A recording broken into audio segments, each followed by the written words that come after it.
তো গাইজ আপনাদের আজকে জিজ্ঞাসা করব যে কার কার বাড়ি ইছামতি নদীর পাশে।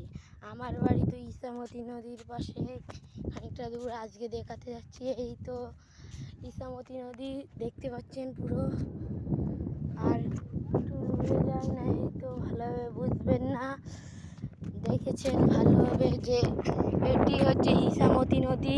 আর ছাদের বাড়ি মানে কাছাকাছি ইছামতি নদী আছে, তারা কমেন্ট বক্সে লিখবেন তাদের বাড়ি। অবশ্যই আমরা কিছু গিফট পাঠিয়ে দেব, তা বলবেন, খোঁজ খবর নিয়ে পাঠিয়ে দেবো। আর কোন জায়গাটি নামটা বলে দেবেন। তা আজকে আপনাদের এই প্রকৃতিটা কীরকম দেখাচ্ছি সেটা কমেন্ট বক্সে লিখিয়ে দেবেন।